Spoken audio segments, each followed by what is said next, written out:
On today's show, The Celtics are your new 8 seed as the Eastern Conference playoff race heats up. in Crossfire, we debate whether not winning a championship hurts Steve Nash's legacy. And in the Up-Down report, we read between the lines of Love and LeBron's relationship. It's Tuesday, March 24th. The starter starts now.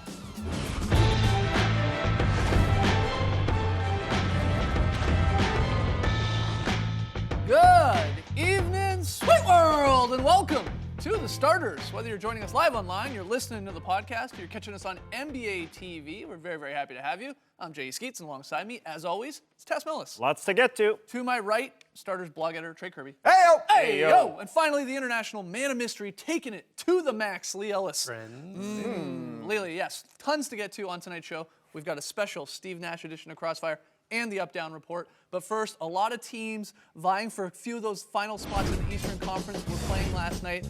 A new look at the Eastern Conference standings, at least 6 through 11. We've got ourselves a race. The Boston Celtics, thanks to Evan Turner there, triple-double, beat the Brooklyn Nets. So a huge win, of course, for the Celtics, 110-91 last night. They snapped a 3-game losing streak, and they jumped ahead of the Hornets there, who are now at 9. So the Celtics are your 8 seed as of today. This will change in a couple days, but a big win because the Celtics also claimed the tiebreaker with the Nets. They now have the season series 3-1 if it should come down to these two teams being tied. This is pretty wild, though, because you saw it there. This isn't even just playing two or three teams playing for one spot.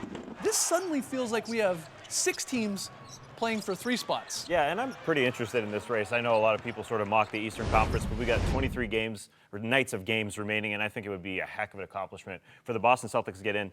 You got to remember, they traded their 2 best players this season, in Rajondo and Jeff Green, and we sort of mocked them that they're the draft pick stalkers, and that's all Danny Ainge did over the last few years. But if they get in, heck of an accomplishment for the entire team, and obviously Brad Stevens to overcome all those changing parts. Yeah, he's definitely going to get votes for Coach of the Year just because the Celtics, even when they were bad earlier in the year, they still played hard, and it's just pretty clear that every player they've brought in, all of their young guys have bought into the system, and they put up some decent numbers.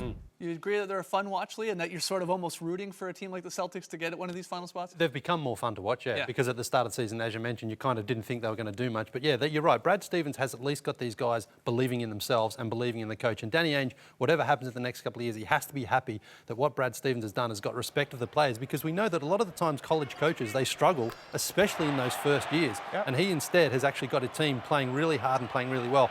I mean, you mentioned it's a race. It's a bit of a slow race. Yeah, it is a very slow race. Because on any given night, 1 or 2 of these teams look like they're going to really take that spot and really take control of their own destiny, and then they sort of drop a game or 2 to a team they shouldn't be losing to. Look, I have to admit, I'm so happy the Celtics beat the Nets last night because I can't think of a team I want to see in the playoffs less than the Brooklyn Nets. Don't worry, they're not going to be there. I hope not. I'm sorry, Nets fans. I said it. I can't stand watching this team play. I don't know if it's they play one of the slowest paces in the league. They're not good offensively. They're not good defensively. There's no real identity. Yeah. I don't mind the odd Joe Johnson or heck even a Jarrett Jack game winner once in a while, but they're just not a fun watch. And I would even say that home crowd there, it's a beautiful arena, the Barclays Center, but the home crowd is one of the worst in the league right now. So I just can't imagine seeing them. It's probably the best arena, though. That's what I mean. The arena's beautiful, but apparently it was made for concerts, though, and the noise sort of gets dulled out. And it doesn't feel like a sports stadium. I don't think a lot of It's made people, for audio musical notes. Oh, that's what happened. It's true. Maybe they should start singing along as they play. I just don't. I don't think a lot of people want the Nets in there. No, but I think we have enough exciting teams at the bottom of the race to get in, including the Indiana Pacers, especially if Mr. Paul George can make a return. Well, yeah, let's get to them. I mean, the Pacers, they lost to the Rockets last night. James Harden took over this game. I mean, he definitely added a game to his MVP file, took it over in the 4th. So the Pacers lose by 10 to the Rockets at home. And that's the Pacers now. 6th straight loss. I mean, we were talking about them not too long ago on the show. It looked like they were suddenly going to become a lock to get in. Was Paul George coming back? And here they are, having dropped 6 straight. And now this has become a very weird storyline on whether or not Paul George is or is not coming back. Larry Bird asked on Monday about it. He said, quote, "I think he's cleared by the doctors to play, but obviously he's not in shape. Just because he's cleared to play doesn't mean he's in shape to play. I expect him to play this year. I hope he does for his own good, not for us to get in the playoffs or anything like that, but just for his own mental state." I know Frank Vogel, the head coach, has had differing opinions on this and whether or not he's really ready to come back, Paul George. is this whole uncertainty of whether PG's in or he's coming back or is he not, is this having an effect on the Pacers as a team in losing some of these games? I don't think so. You don't think? No, I think last night Rodney Stuckey went out, and obviously that hurt them. I just think that Paul George is taking his time getting ready, but I think we're sort of getting up against it in terms of if he's going to be ready for the postseason. He's got to come back pretty quick. As I mentioned, 23 nights of games remaining. If you want to be ready for a first-round matchup where you're going to face one of the East's best, and you can't mock any of those teams, you got to be ready to play. And Paul George coming off that ridiculously horrific injury, he's got to come back extremely soon if he's going to get anywhere near game shape. Yeah, you might remember Jameer Nelson in the 2009 finals. They brought him back in the finals, and he just wasn't ready. And Paul George, if they're going to have any chance in that first round, he has to have minimum, you would think, 4 or 5 games under his belt, just so he's got more his than leg. that, I'd Well, say. that's what I'm saying. Minimum, he needs something like Then that. the question becomes, is it even worth it? Is it Yeah. even worth getting Paul George out? Like, it's no surprise to me that Larry Bird, of all people, says, hey, you're out there practicing, you look pretty good. Yeah. Okay, you could probably play now. Larry Bird, known, of course, for playing through injuries throughout his entire career. If he could walk, he was going to play for the most part. So that doesn't surprise me, but I don't think you really do want to rush a guy like Paul George when you have so much invested in him. Yeah, I would agree. You don't want to rush him back, but I do think Larry Bird also makes a good point that for Paul George's mental state, it's probably good for him to get out there, play the game, see what it's going to be like to play against NBA speed and actual competition, just so you're ready next year to know this is what my body's sort of going to be like, because it's going to be different, right? Paul George was a super athletic guy. You break your leg, you're going to be a little bit less athletic, and he's going to have to learn how to deal with that. So maybe getting a few games in, maybe a few playoff games in, he can kind of have a little baseline for where he's going to be at from here on out. Yeah, I mean, Paul George, by all accounts, too, says hey, I'm ready to go for a Team USA minicamp. I would go back. He said that as well. But let's continue with some of these teams. The Miami Heat look in pretty good shape in terms of making the playoffs. They've played really well since the start of March. Dwayne Wade looks like old Dwayne Wade. No doubt about it. And people will ridicule this team that they're a sub-500 team. Sure, but don't you want to see Dwayne Wade at his best? Because he's starting to turn it on. I mean, he looks like mid-2000s Dwayne Wade to a degree, putting this team on his back. And since Goran Dragic has joined the team, they're out there running. They look fantastic recently, especially Dwayne Wade. And we talked about Chris Bosh. Oh, this is fun. Let's see Chris Bosh back into his, sort of like his Toronto days, leading a team without Braun by his side. Well, no Bosh now, unfortunately. Dwayne Wade is that guy that we can look at to look back at his older days, averaging 25 this month in 10 games, over 50%, getting to the free throw line a ton at 7 per, and 2 steals. He's really playing hard. And again, people mock this team that, they're not great because they're sub-500. Well, but at the end of it, Bosh is going to miss half his team's games. Yeah. And Dwayne Wade was in and out of the lineup. This is the time that these guys get ready for. And I think they're going to be a challenge for anybody at the top of the East. It feels like Dwayne Wade really is motivated this year to show that, like, just because LeBron's gone, they haven't just fallen apart. Because I didn't think he was going to have all that left in the tank this season. I thought maybe after 4 straight finals, he was just going to maybe cruise through this season. But as you mentioned, since March and now the playoff run has really hotted up, he is really going out there showing what he can do. And here's what's crazy with the Heat. I mean, when most of us had them, locked in maybe for a 7th or 8th seed. Yeah. If you look at the standings, we showed them to you. Miami's just a game and a half back from the Milwaukee Bucks for the 6th seed. That 6th seed is huge because, in theory, you're pulling a team like the Raptors in a 3-6 series instead of course, getting the Cavs in a 2-7 situation. Sure. As much fun as Dwayne Wade versus LeBron James and that storyline would be in the 2-7, only a game and a half back of the Bucks for 6th. They play them tonight. Could be a half game back by the end of the night. Who knows? That to me is huge. You could win a first-round series against the Raptors. I mean, this is a franchise that has struggled to win playoff series. They've only got 1 to their name. So that is huge to me. I wouldn't mind watching Deng versus LeBron, though, if the Heat do playing the Cavs. And especially because I think the Bucks are going to get romped by the Cavs if they do end up playing them. So I'd rather see them see the 3 seed while the Heat would probably play the Cavs. Well, you look at the Milwaukee Bucks, in terms of games remaining, they got a lot of home games, 8 home games to 4 road games, and the strength of schedule, just in terms of teams they're playing, is the easiest of all of these squads here going for these last couple of spots. The most difficult strength of schedule, again, the average winning percentage of the remaining opponents, that's the Hornets. So you look at all these numbers, but to some extent, you pick one of these teams and they look hot for one night, and then suddenly they're horrible. It's who can have the most good 3-game stretches in a row, right? If you have 3 good 3-game stretches, you're probably going to make the playoffs. Here's the other thing. I feel like most of us would rather see the Thunder or the Pelicans over some of these teams in general. Just taking the best 16 teams. Because we're going to get a whole lot of sub-500 teams in the East over at least one of those teams in the West. It's a strong argument. I mean, if you're over 500 and you're not in the playoffs and there's teams that are under 500. Multiple teams? Multiple at teams. That? Yeah, it's a bit of an interesting dilemma, and we'll see if the NBA eventually consider changing. We got to take a break. Lots to come. A special Steve Nash edition of Crossfire. Come on back.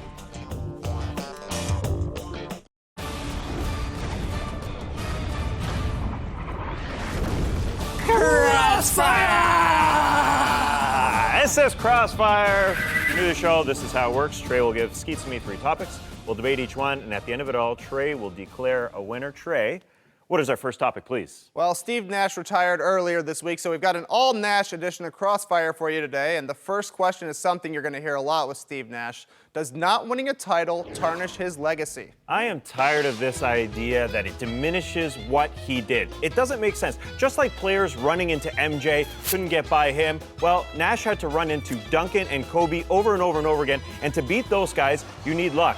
Steve Nash's teams did not have luck. Joe Johnson broke his face in 2005, then they lost to the Spurs in the next round. You remember this one, 2007, Nash fell down. Amari, there you see him, got suspended for the next game. They would have won that game and won the series. 2010, his last hurrah. If that ball hits the rim, it's a totally different conference final, but Artest comes up with it, wins. They lost. It was a tough break, lots of tough breaks Look, for Nash. Steve Nash is my favorite player of all time.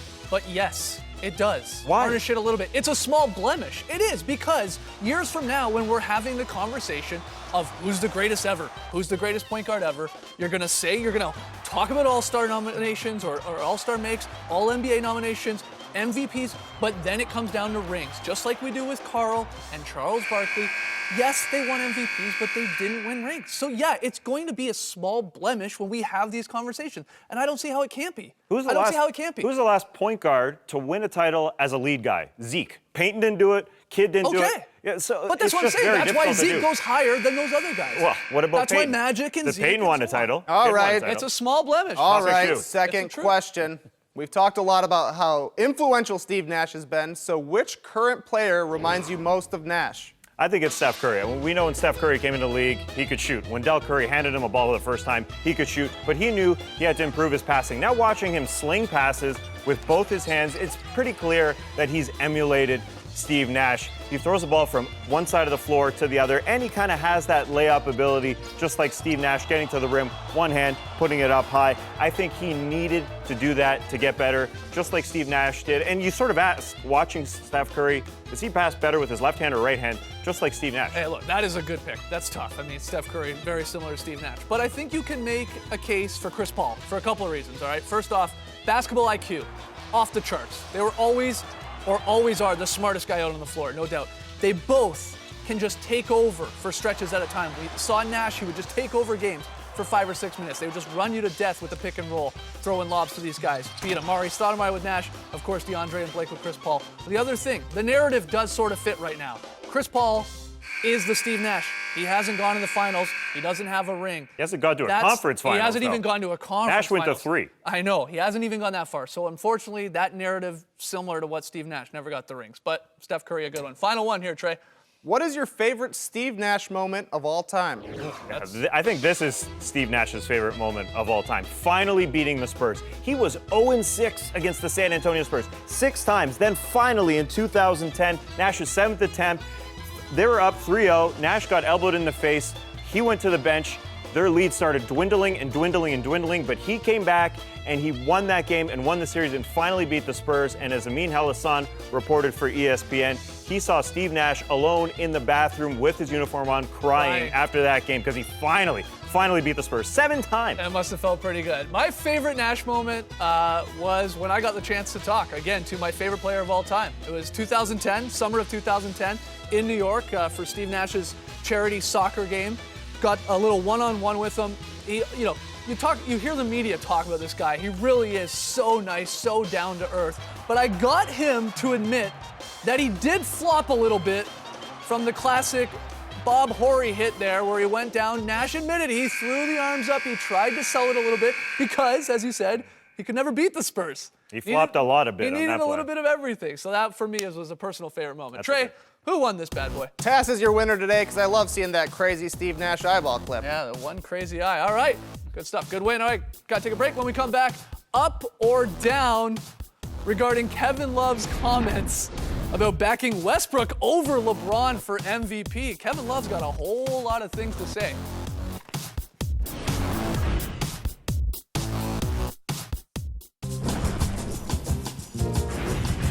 All right, back with the starters into the up-down report where we figure out where the four of us stand on some hot-button NBA topics. We ask you to play along, up or down, on Twitter, hashtag the starters for your answers. First one, guys. Kevin Love did 2 main interviews yesterday with ESPN. He had a lot to say. He talked about his relationship with LeBron James, as well as said that he backs Russell Westbrook for MVP over LeBron. Spicy. Thumbs up or thumbs down on that specifically, and maybe just Kevin Love talking in general. We're split on this one. Tass and Trey, thumbs up. Lee and myself, thumbs down. We'll let you guys start. Why are you thumbs up on Love, especially backing Westbrook? I mean, he's had a mic in his face for 6 months. If this is the worst thing he's going to say, I'm okay with it. I mean, I think it's totally fine, and I totally agree with him. And I think he's also giving himself a little bit of credit because the Cleveland Cavaliers' credit only goes to Bron and Kyrie Irving because he mentioned that Russ is doing this without Serge, without KD, while Westbrook, hey, he doesn't have the help that my teammate LeBron does. So I'm giving it to him, and I also agree. I wouldn't pick LBJ for the MVP. I love it when a guy is just honest and he doesn't care what people are going to think about it, and that's exactly what Kevin Love is doing here. I'm sure he knew people would twist his words and get upset if he said that Russell Westbrook was ahead of LeBron, but he said it anyways, and I think that's cool. Not to mention, him and Russell Westbrook are very good friends, college roommates. They owned houses like 4 blocks from each other. They trained together in the summer. That's him helping his friend out saying, you've been great, man. Lee, your thumbs down. Why? Yeah, intentional or not, to me, it comes across like he's having a subtle dig at LeBron, I think, and just this way that they started in Cleveland. And you mentioned that he was teammates with Russell Westbrook, which is true, but he's currently teammates with LeBron James. And he should really be endorsing his own teammate there because people are looking for any angle to try to split these two apart. And this is just an absolute goldmine to be able to do this. This is a situation where he should be just saying, LeBron's the greatest player in the world. He's my teammate. He's the MVP. We want these guys to be robots, though. I mean, no, but he's not being a robot. It's just he needs to be He'll lie. You want him to lie. He thinks it's a little calculated. Yeah, I think he needs to be a little bit more diplomatic because, as I mentioned, look, these guys, you see it in the Instagram photos here from LeBron. Where's Kevin Love? Well, and this So is why should Kevin Love be nice to him back? and this is what he was asked about. He was specifically asked about these photos and said, why aren't you in some of these LeBron Instagrams? He's photoshopped out. And he says, look, we're not the closest of friends. So It's like, what, man? I wear a turtleneck. What else do you want? Yeah, he said we're not best friends because they're not. right. But click up. That's a very, very touchy situation. Love You wanna is be in that this one. clique. Love is in this one. Yeah, that's his I'm in that one. He also had nickname hats made for him and Kyrie and LeBron. Kevin Love has gotten in on the Instagram game, too. It's okay. They're still buddies. Kevin Love. Not best fine. buds. Kevin Love loves to talk. That's no He doubt loves true. to talk, and it gets him in trouble sometimes. Yeah, I think that's that's true. exactly what happened here. All right, thumbs up or thumbs down again on Love backing Westbrook. Next one, the Bucks not doing well right now. Lost a lot of games, have been, quite frankly, pretty poor since the All-Star break and since the trade deadline. They traded Brandon Knight, of course. Well, they're asking Jason Kidd about this trade, whether he sort of regrets it. That's what Jason Kidd had to say. I think the trade was a good thing, a positive thing, no matter how our record shakes out. We're here to build something, not to do something in 6 months. There's a bigger picture. We feel we have a core here that will be around for a long time and have success. Thumbs up or thumbs down on Kidd defending, really, the trading away of Brandon Knight at the trade deadline for Michael Carter-Williams. I know the 3 of us are down. Trey, Lee, and myself. Tass, you're up. You should start. Why are you sort of pro this? I think this team is finally looking beyond mediocrity. This is a Milwaukee Bucks team that is ceiling has been mediocrity for years, and now they think that a pass-first point guard would be a better option than Brandon Knight. I think we're watching this team and we're not seeing the composition we're going to see in the years to come. Jabari Parker isn't there, so I don't think they wanted Brandon Knight as a shoot-first point guard to take shots away from the Greek Freak and Jabari Parker and Chris Middleton, who's come along. They wanted a pass-first point guard, and I think you need to give Jason Kidd some time. I think he's had a year and a half in this league as a coach. He has proven that he's a very good coach, that he could bring on a player that is sort of a template of himself in Michael Carter-Williams, a pass-first guy, and give him some time. I mean, yeah, they're 4-13. Not good since the All-Star break. Right. But at the same time, implementing a pass-first point guard, a point guard into your system is tough to do. And he's also been injured. He's missed some games. Yeah, they've lost a lot of games by close margins, too. And Lee, you're quickly down on this just because of the record and the impact taking Brandon Knight out has had on him? Things were going well with Brandon Knight. He's a young guy. I don't see what's wrong with having him out there. Michael Carter-Williams mentions pass first, but he's also a turnover first point guard as well. He turns it over so much. I think Brandon Knight would have been much better for this team because he gave them a steady hand and he was capable of shooting. With Michael Carter-Williams, you don't really want him taking a shot almost ever unless it's a layup. Well, let's hear what people think. Hard to disagree. I mean, yeah, you got Jason Kidd, of course, defending the trade. He even said, look, no one had us in the 6th seed as it was. So relax. And that's true. Could be free falling from 6, maybe a bit lower. Again, big game with the tonight to find out. Let's get the fantasy unicorn out here, though. Starters Fantasy Minute. As we've talked about before, Tass the only one through. The Nudie Go Bears there. the only one through into the championship bracket. Everyone else here at the table in the consolation bracket of the Starters Fantasy League. Come on, Tessie! Tass matched up against Andy Behrens, the secret treasure loaf, the Yahoo expert. So Expert. all of us rooting for Tass here to take down the expert I gotcha. for the Starters team. Have you done any moves here in this big championship week? Again, semifinal week. Yeah, I picked up Wesley Johnson, not because I'm a monstrous Wesley Johnson fan, but now it's because of the numbers. He's playing 4 games this week, Tuesday, Wednesday, Friday, Sunday. You have to drop your fringe players here at the end of the season. You need games, and that's what I'm looking for. Just got to fill out the roster. Don't be afraid to use that opponents tab that you've got just to fill it out, get as many games as possible these last couple weeks. Looking forward to this battle. And what do we have? 4 pickups we could use for each week in our league. In You're our going to league, use yeah. all of them? Yeah, of course. Of course. Smart man. That's why he's winning. All Way right. to play. Gotta take one more break. When we come back, last night's pick and payoff results and Lee's 2 Australian thumbs.